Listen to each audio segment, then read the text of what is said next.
Les handicaps invisibles, vous connaissez? Alors, est-ce que vous pourriez me citer des handicaps invisibles dans la sclérose en plaques?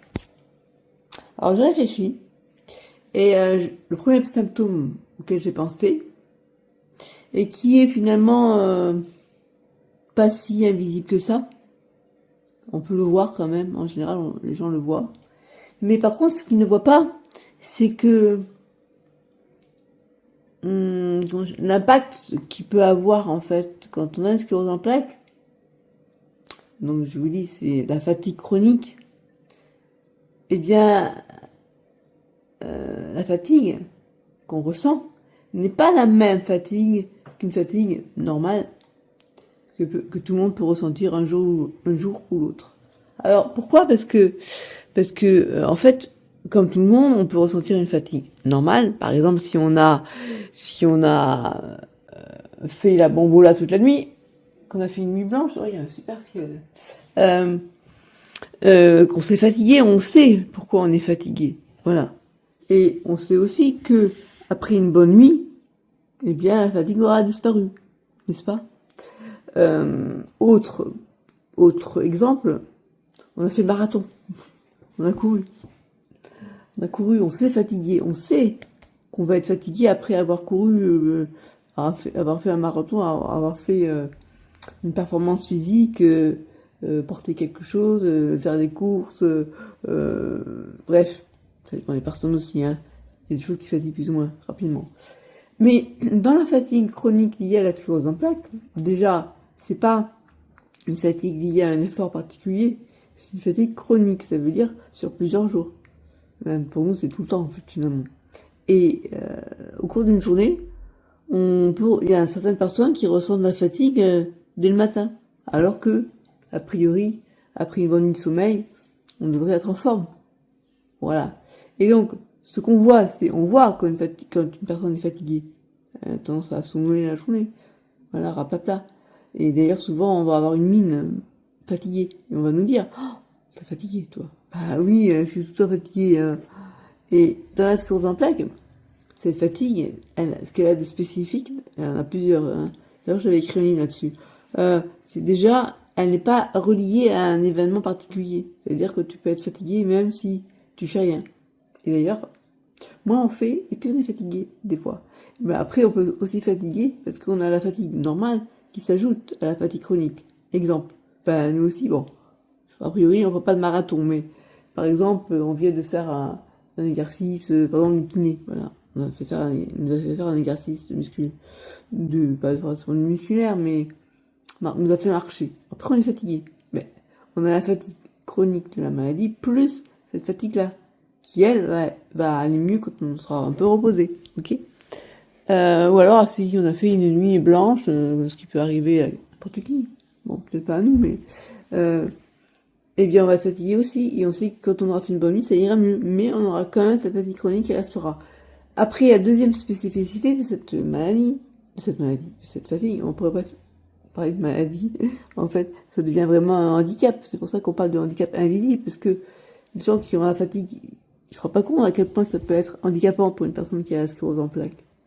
Donc, la deuxième spécificité de cette fatigue, c'est qu'elle peut survenir à n'importe quand, à n'importe quel moment de la journée, puisqu'elle n'est pas reliée forcément à un événement, à un effort qu'on va faire, même si on fait un effort, ça va encore plus ajouter de la fatigue, mais à n'importe quel moment, voilà, pardon, je suis fatiguée, pardon, j'ai envie de bailler. Et donc, ça peut nous arriver comme ça, subitement, et quand je parle de fatigue, en plus, il y a plus ou moins une intensité plus ou moins forte. Par exemple, on peut avoir un simple moment un peu, on est fatigué, on est raplapla, bon, et puis il y a des moments où c'est carrément grosse fatigue qui nous prend, et là, au revoir, il faut aller se coucher, quoi. Voilà, il faut qu'on aille s'allonger un peu, se reposer. Moi, il faut que je fasse une sieste après-midi. Et sinon, si on combat cette fatigue, c'est pas beau à voir. Un an, on peut déjà être sans doute désagréable. Moi, j'attends pas d'être désagréable pour aller me coucher, donc ça va.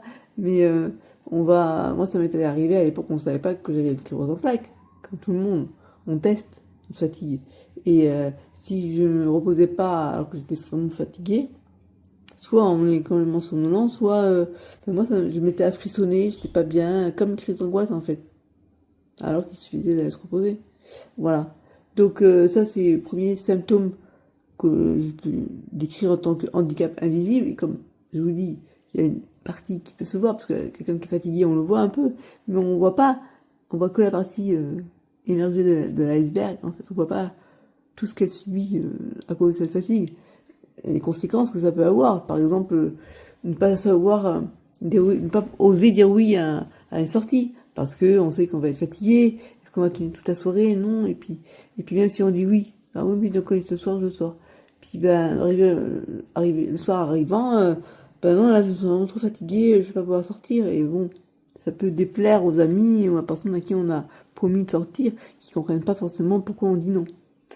Ouais, les conséquences, autres conséquences, ben, c'est quand même, pour les personnes qui doivent faire une sieste de 2-3 heures, ça impacte quand même pas mal dans la journée. Voilà. Et puis aussi, le risque, c'est, si on dort trop la journée, après, c'est pas arriver à dormir la nuit. Donc, de faire des insomnies. Voilà. Donc, c'est vraiment un handicap costaud. Après, le deuxième handicap invisible que j'aurais envie de citer, c'est les troubles urinaires. Parce que, bah, pareil que pour la fatigue, il y a des fois où, bah, si on se pisse dessus, les gens le voient. Enfin, euh, mais en général, quand on est habitué à ce genre d'incident, on prévoit. Donc, on prévoit, on met des protections. Ou bien, ben, déjà, dès qu'on va quelque part, on se demande où il y a les toilettes. On essaye de le savoir avant, d'ailleurs.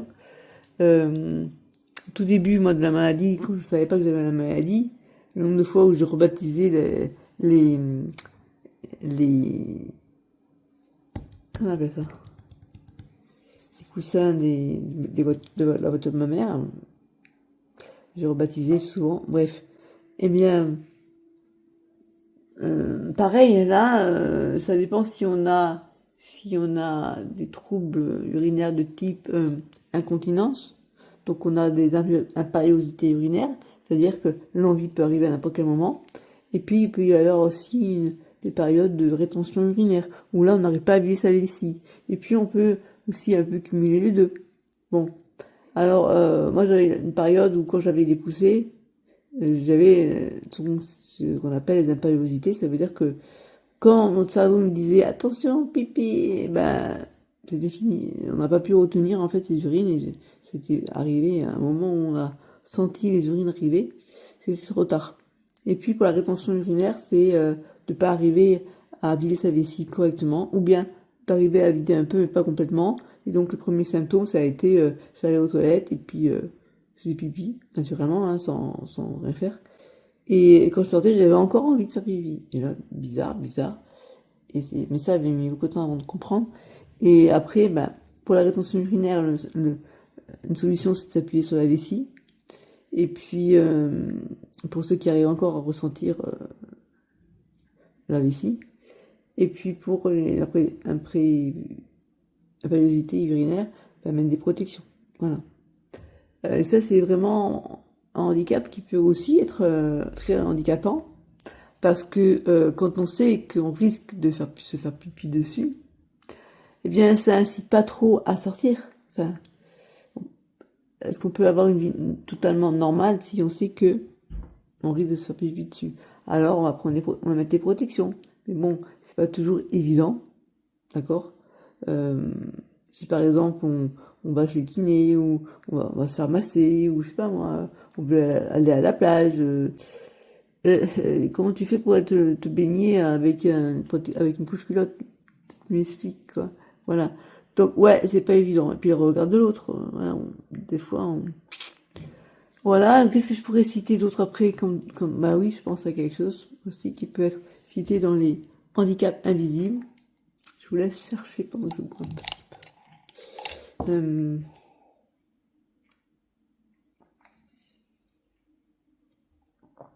Vous avez trouvé? Je vous entends pas. Les douleurs. Je pense aux douleurs. Bah, là, c'est pareil que pour la fatigue et pour les troubles urinaires. La douleur, quand on est vraiment, comment dire, pour ceux qui sont un peu à l'écoute et qui nous connaissent bien, les douleurs, on le voit, une personne qui souffre quand même, on le voit. Bon, mais ces douleurs, elles sont... Ben, la douleur, c'est forcément subjectif, enfin subjectif. C'est la personne qui le ressent, hein, ça ne se voit pas forcément. Sauf si la personne elle crie, mais en général, on ne crie pas quand on souffre de douleur neuropathique. Alors, là, c'est pareil, il y a des spécificités à ce type de douleur. D'une part, je sais, je suis bien renseignée sur la maladie. D'une part, ce ne sont pas des douleurs qui peuvent être gérées avec des antalgiques classiques, du type paracétamol. Donc, il faut en fait utiliser des traitements médicamenteux de type anxiolytique, antidépresseur, voilà. Moi, j'ai toujours refusé de toucher à ça. Après, il y a, bien sûr, maintenant, on peut aussi utiliser le cannabis thérapeutique. Moi, je ne me suis pas encore mise, peut-être qu'il faudrait que je m'y mette, mais bon, voilà. Ça peut soulager. Et après, il faut voir le risque de dépendance aussi, et puis comment on accepte, enfin bref. Donc, je disais, la première spécificité, c'est que les antalgiques classiques ne vont pas permettre de réduire cette douleur. Et deuxième, c'était quoi? Ça y est, j'ai oublié.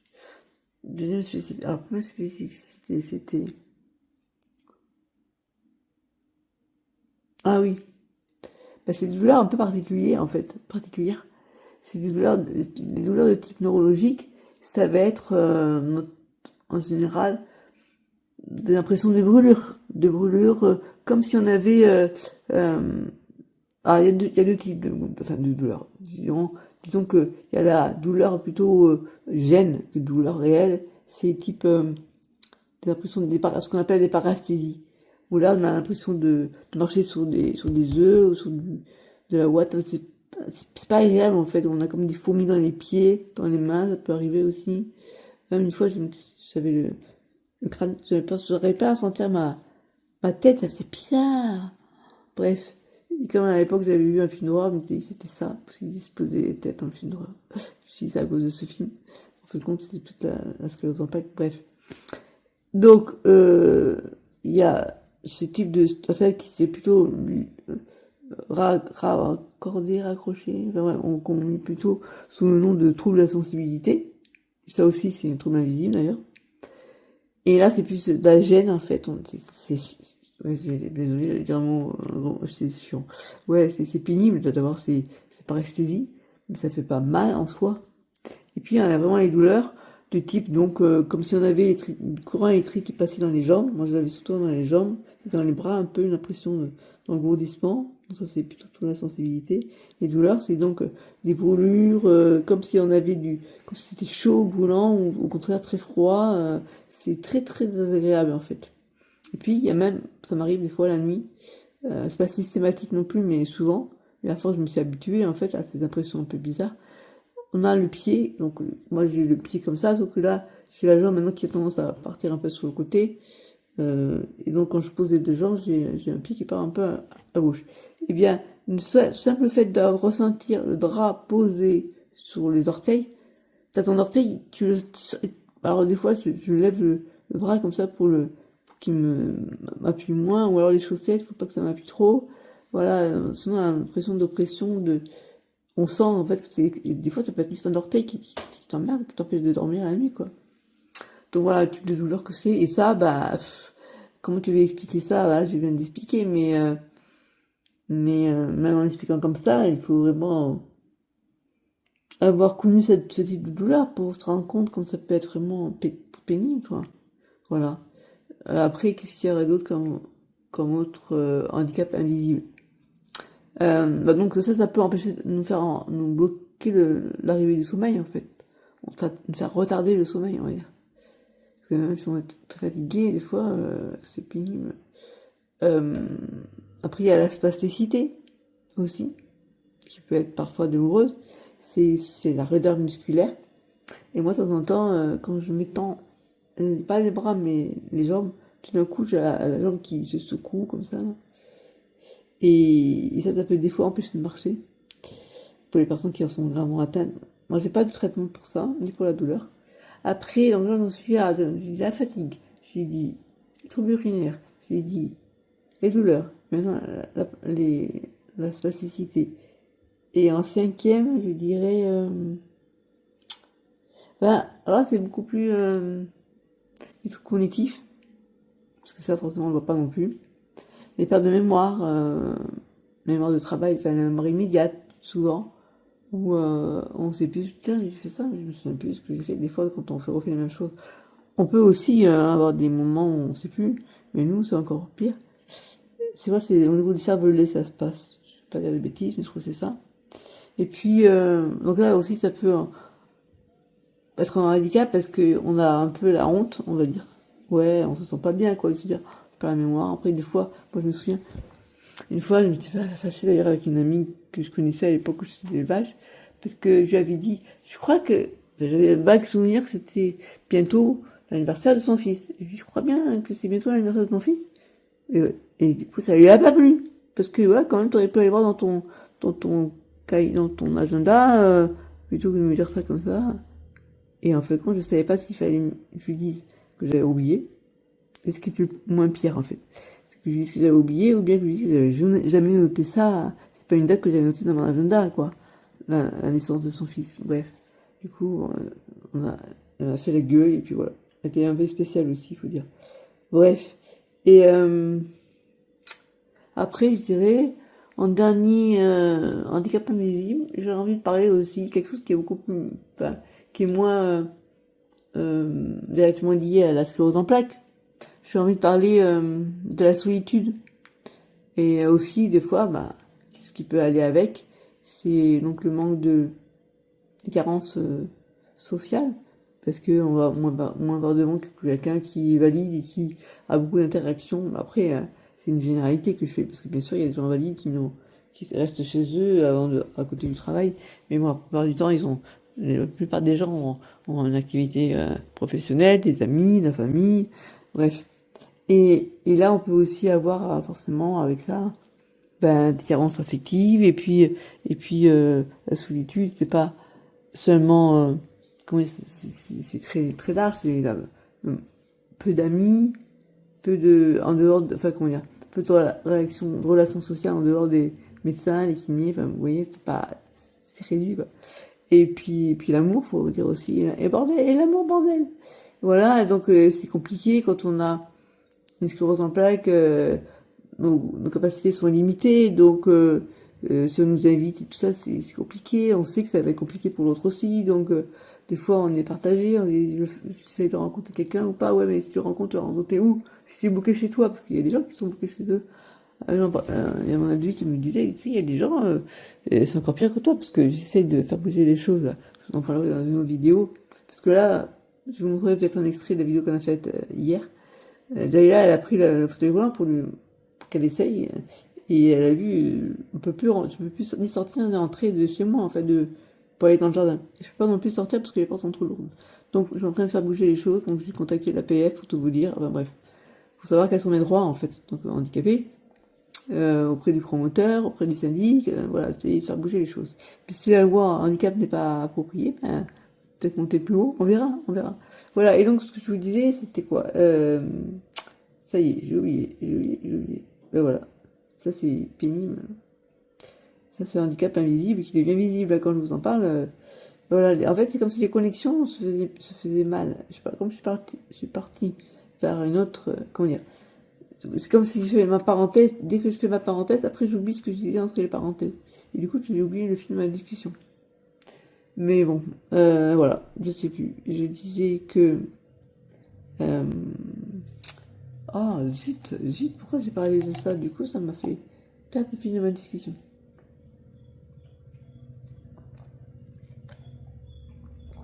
Eh ben, je vais couper là pour réécouter ce que j'ai dit, pour pouvoir faire une suite logique, sinon vous allez rien comprendre, quoi. Ah, c'est pénible. C'est pénible. C'est génial hein, de s'enregistrer comme ça, on sait ce qu'on a dit il y a pas longtemps. Ouais, en fait, j'avais parlé de ce que m'avait dit Jaïla ce matin. Elle m'a dit, tu sais, même si voilà, tu es bloqué là et tu es bloqué, tu peux pas aller dans ton jardin, tu peux pas non plus sortir toute seule, mais tu es au rez-de-chaussée, il y a des gens qui sont confinés chez eux au troisième étage et qui sortent de chez eux une fois par mois parce que, et en attendant que quelqu'un va bien les descendre de chez eux. Je dis oui, mais bon, ouais, j'ai envie de dire, je peux pas, comment dire.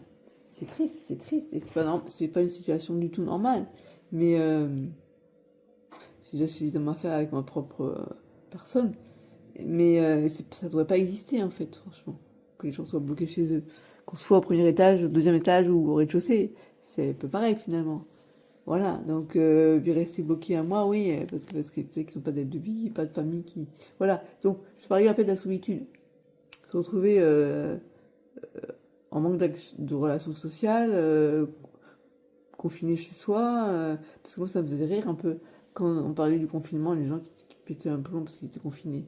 Ils se rendent pas compte que c'est un peu la vie des personnes handicapées qui sont seules. Après je dis pas que tout le monde est comme ça, bien sûr.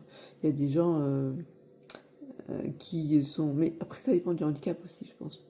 Quand on a eu un accident, qu'on est en fauteuil roulant et qu'on arrive à se bouger et tout, euh, c'est peut-être plus simple entre guillemets, hein. Je fais des généralités là aussi. Une personne qui a une sclérose en plaques, où elle sait qu'elle va être fatiguée. Bon, après, moi j'ai la chance d'avoir un fauteuil roulant maintenant, électrique. Si j'avais un fauteuil roulant manuel, ce serait trop galère, quoi. Bref, donc oui, j'ai conscience que, bah, en fait, moi-même, si je peux, si je me rends compte que la loi elle est pas bien faite et que finalement que le promoteur se contente de dire c'est PMR, la loi est PMR. Je dis mais j'ai demandé des explications, mais PMR, c'est-à-dire ah ben, les grandes, enfin les dimensions de la porte sont PMR, oui, d'accord, et le reste. C'est-à-dire que moi, si la porte est dure, qu'elle soit grande ou petite, je m'en fous. Bien sûr, il faut que ça puisse passer, que je puisse passer un fauteuil roulant, mais c'est insuffisant, quoi. Ne me dis pas que c'est PMR, si je suis bloqué chez moi. Voilà, et donc si se contente de dire c'est PMR parce que c'est suffisamment grand pour lui faire passer un fauteuil roulant, mais que le fauteuil roulant il peut pas passer tout seul parce que la porte est trop lourde, etc.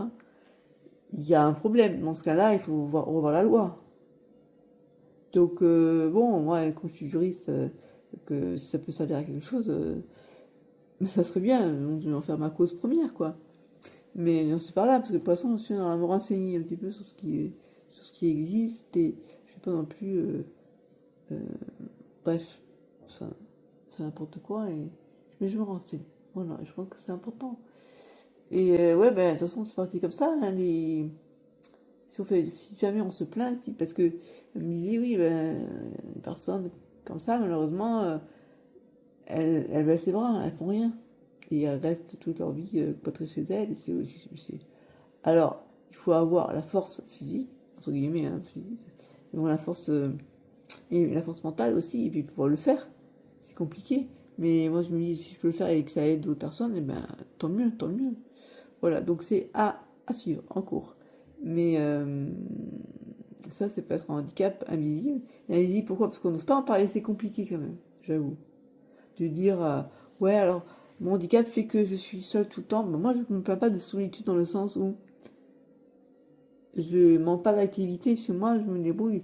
Euh, on me disait, ouais, mais à part pour aller voir le médecin, tu sors. Je dis, ouais, je vais aller faire des spectacles, je vais aller voir l'humoriste Naïm, et puis j'ai été au concert de Lara Fabian, et puis, mais bon, je suis quand même bloquée parce que je vais pas y aller. Si le concert est à 20h, moi à 20h, je dois dîner. Donc, je pourrais éventuellement, exceptionnellement, ne pas dîner à cette heure-là, mais depuis mon épisode du Covid, là, où j'ai eu la sonde nasogastrique, voilà, je veux pas perdre de poids. Donc, je maintiens mes 47 kilos minimum. Si je peux arriver à prendre plus, tant mieux. Là, je faisais 47,5 ce matin. Je suis contente. Mais ce que je veux dire, c'est que voilà, j'ai oublié. Ouais, j'ai parlé de que il y a des gens qui n'osent même pas se plaindre. Et les gens qui sont confinés, qui ont été confinés, je pouvais pas vivre non, attends, il faut que je sorte faire une soirée avec les amis, que j'aille prendre un pot à l'extérieur, confiné chez moi toute une journée. Alors en plus, pendant un mois ou plus, c'est impossible. Je pète un plomb, quoi. Ben, il y a des gens qui sont handicapés et qui sont obligés de rester chez eux et qui sont contents quand on vient les voir. Et ben, c'est pareil aussi pour les personnes âgées, il faut en parler aussi. Et ben, elles ont du mal à en parler et de dire, oui, je parlais de ça, la différence entre se sentir seule et vouloir plus de rencontres et, et puis aussi passer à côté de. On peut parler aussi de la vie affective et puis de la vie sexuelle et tout ça. C'est des choses que la personne handicapée ne va pas forcément oser parler. Il y a très peu de personnes qui en parlent. Je me souviens, c'était, je sais plus comment il s'appelle, qui est très très handicapé, qui disait on a le droit aussi de faire l'amour et tout ça. Bah, qui parlait de l'assistance sexuelle. D'ailleurs, qui s'est marié avec avec une femme, je crois qu'elle a été prostituée. Bref, voilà, donc, mais en tout cas, il faut en parler, quoi, mais la personne, elle n'ose pas en parler, parce que c'est délicat de dire, déjà pour une personne valide, de dire, je suis en manque affectif, parce qu'il y en a, hein, qui sont valides et qui se retrouvent chez eux et qui n'ont pas de, d'homme, enfin, bref, d'homme ou de femme ou de, bref, euh, de compagnon ou de compagne, et, euh, et, et qui ne vont pas oser le dire, et qui n'osent pas en parler, quoi. C'est une honte, un peu. Voilà, donc, euh, voilà. Donc j'ai voulu en parler dans les symptômes invisibles. Et c'est vrai que vivre, enfin, imaginez vivre toute sa vie, enfin, de mourir en ayant plus de, comment dire, de pas être entouré d'amour, c'est triste, quoi. Je trouve ça triste. Bon, voilà, allez, je m'arrête là. N'hésitez pas à me faire un retour.